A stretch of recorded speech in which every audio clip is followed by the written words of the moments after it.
Hi everyone, welcome to this episode of the Hair Loss Helper. As you can see, I have started to grow my hair back a little bit. It's temporary, I don't want to keep it because it's just going to be a little bit of peach fuzz going on, and I guess it will eventually grow out a little bit longer, but it'll be just as sparse as it was before. Not the look I'm going for.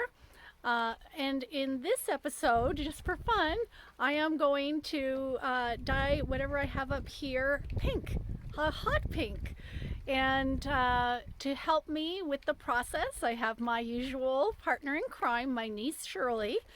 She's going to be dyeing her hair pink as well, but we're going to get my nephew, who is 22 years old. We're going to get him to dye his mustache and beard pink. He's got dark hair, long dark hair. He looks like a bushman. And with the pink mustache and beard, I think it's going to look really cool. And he is doing this because he wants to help support what I'm doing, and he just wants to see what it's going to look like. He thinks it's going to be a blast. So that goes along with what we've been saying, and that is to have fun. Have fun with your hair, your appearance. You don't have to look like everybody else. You can be your own person. Now, I said he looks like a bushman, and that leads me to why I'm doing this outside. I'm starting the video off this way just because I wanted to show you the beautiful location where I am right now. We are at my father's fishing lodge in northern Quebec. We're just about 230 miles, southeast of the tip of James Bay. And we grew up at the fishing camp, at the fishing lodge. Square Tail Lodge is the name of the place. And let me just swing this around so you can see. This is Lac Troilus, which is the same thing as saying Lake Troilus. I'll get out of the picture here. I'm not very tech savvy. So that's Lac Troilus, and we're also at the mouth of the Broadback River, which starts over there. Anyways, just a little geography lesson, I guess. And stay tuned, because the next thing you'll see are a bunch of us going crazy with pink. And then at the end of this video, we're going to talk about goal setting and how you can use goal setting to increase self-confidence and self-esteem. And yeah, so stay tuned for that. Okay, we're back. And you all know this one over here. I introduced you as my partner in crime. This is Shirley, and this is my nephew Matthew. Hello. And I said he had blonde hair. He actually has It's done tied. It's tied. Yeah. It'll be down after, most likely. Oh yeah, to see the whole effect. The whole combo. Yeah. So we're not going to show you the whole process of going through the hair dye and everything. We've done that. Maybe we'll be quiet. That's my dog, Suki. Shirley loves my dog. But anyways, what we're going to do is we might show you some highlights as we go through the process. We're not going to do the whole video filming thing. And yeah, so next time you see us, well, we'll probably look quite a bit different. We'll have some pink. We will. And we actually think, because Matthew's hair is dark to begin with, it's maybe going to look more red than pink. Yeah. But yours should go very pink, and same with me. And yeah, so stay tuned, guys. Coming up. All right. So we're going to give you some reasons, just as why we are going to put some pink in our hair. You want me to start? Or? Yeah, you can go ahead. Okay. So I'm dyeing my hair pink because I've never dyed my hair any color before. And I kind of view hair as just hair. It's going to grow back, so you can't be too serious with it. And pink is more just to join the pink hair crew that's being started here, and just in support. So yeah, that's about it. And I also haven't ever dyed my hair like a funky color or anything like that. For most of my life, it's been natural. Except for recently, I've maybe went 2 shades lighter.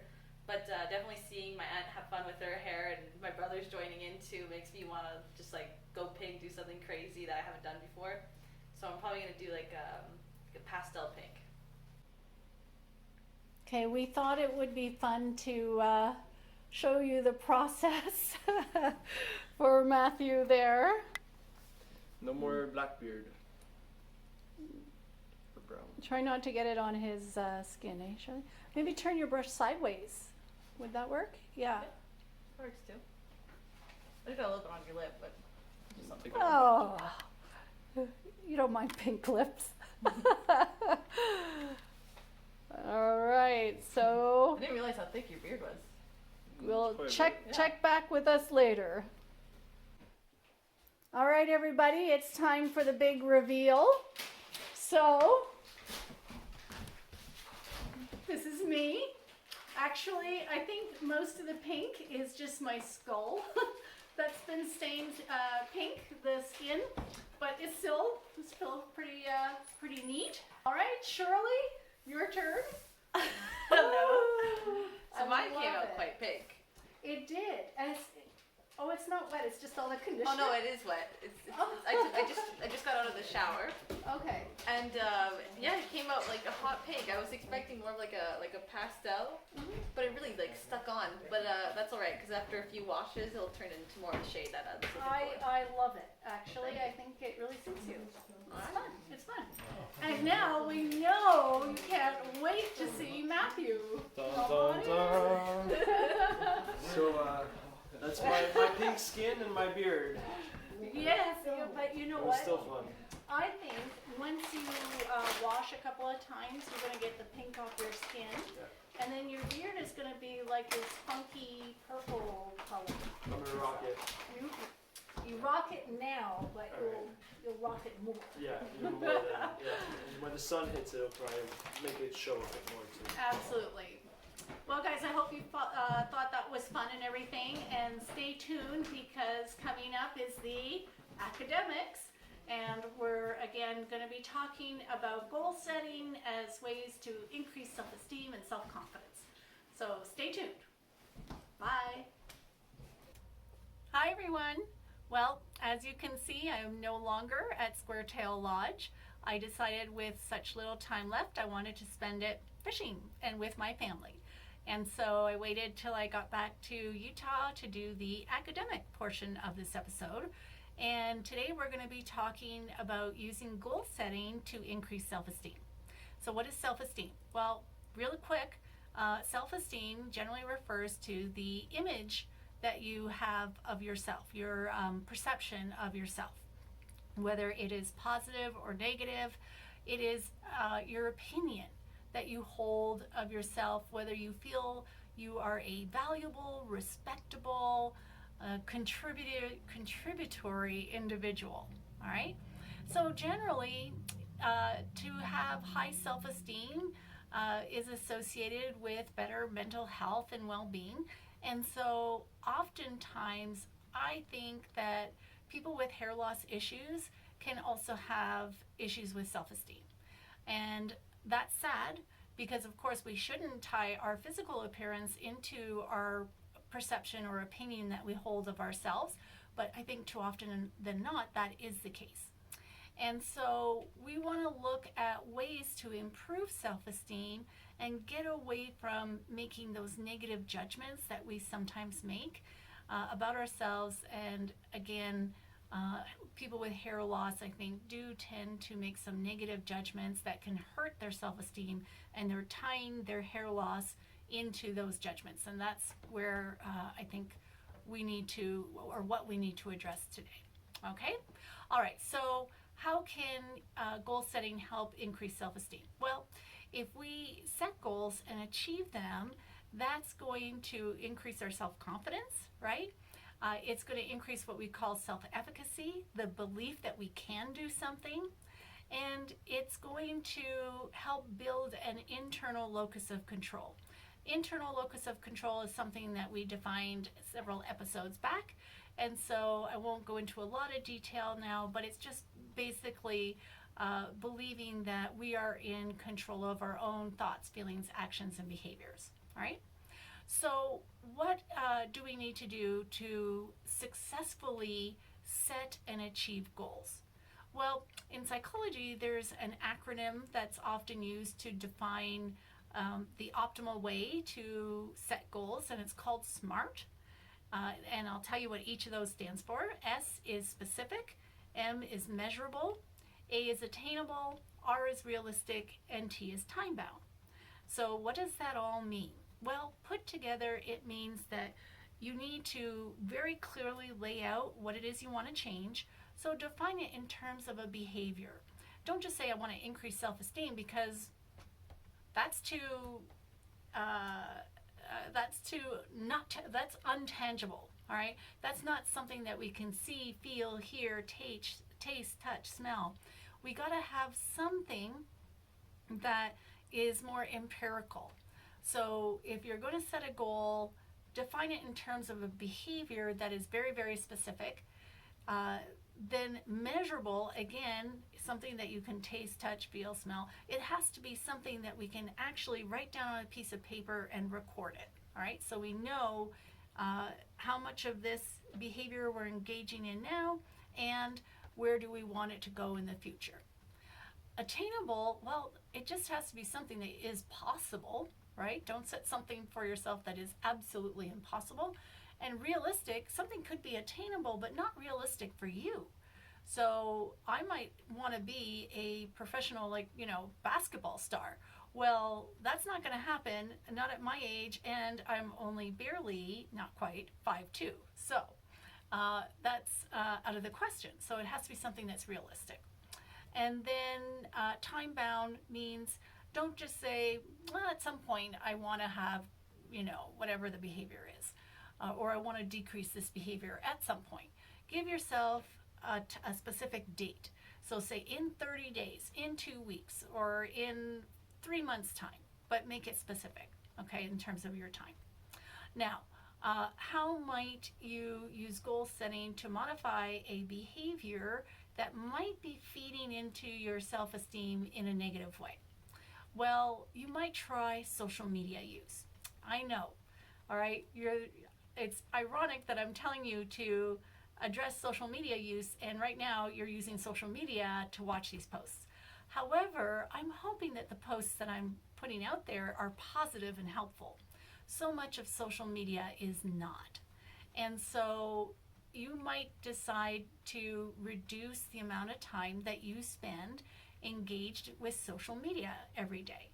Particularly, again, because a lot of the social media posts are negative, and a lot of times we use social media to keep up with friends, family, or even just people we don't know. We follow them, and they might be posting all the most brilliant, fun, fantastic, unbelievable, positive episodes in their life. And if we're comparing ourselves to all those positive things that they're posting, the wonderful trip to the Caribbean or the new Gucci bag they bought, we may begin to devalue ourselves. We may say, well, geez, I don't have those experiences. I don't look like that. Maybe I'm not as valuable, all right? That could really have a serious effect on your self-esteem. So let's see if we can decrease our social media use. Now, is it specific? Yes, we can make it even more specific by saying, defining what types of social media. So it might be TikTok, Instagram, Facebook, Twitter, YouTube, whatever, all right? So that's a very specific definition of social media, and we're going to decrease how often we actually engage. We watch it and listen to it, so very, very specific. Is it measurable? Absolutely. You can track it on your phone, so you can see exactly how much time you're spending in social media. Then, let's see, SMA, is it attainable? Well, you might not think so, but yes, it can be done. You can, in fact, decrease how much time you're spending on social media. Is it realistic? Well, you can make it realistic. You might not, for example, want to say, I'm going to decrease my social media use from 8 hours a day to 30 minutes a day, and I'm going to do it in 5 days. That's not realistic, okay? But let's say you're averaging 5 or 6 hours a day. By the end of a 4-week period, you might be able to get that down to 2 hours a day. That's great. get it down to what is something that is realistic for you. All right. Don't make it too easy, but don't make it too hard either. And time bound, well, again, that's up to you. Maybe 2 weeks, 3 weeks, 4 weeks, but definitely have a specific timeline. Okay. So there are different ways that you can encourage this behavior in terms of, promoting success. So you might want to put reminders on your phone not to engage in social media. You might come up with a plan of what you're going to do to replace social media use. Getting out there in the great outdoors is a wonderful alternative to engaging in social media. How about contacting a friend, one who is positive? You don't want to contact somebody who is a downer, but somebody who is generally upbeat and everything that can distract you in a positive way and nurture that relationship. So there are things that you can do to replace your social media use. And remember, set reminders, put them around the house. You don't need social media use. Put words of encouragement on your mirror saying you can do this. And if you do succeed at decreasing your social media use following the SMART guidelines, then I think you have a really good chance of increasing your self-esteem. All right. Now, there's other goals that you might want to set for yourself. You can ask yourself, have an honest conversation. What are some of the things I'm doing that are having a negative impact on my self-esteem, and set goals to address them. Okay? I am going to start putting links in the comment section of each, or the description section of each of these videos, so that way they'll hyperlink you to a document where we summarize the things that we talk about in the academic portion of these videos. All right, so I hope that helps, and don't forget to like and subscribe, and I will see you soon.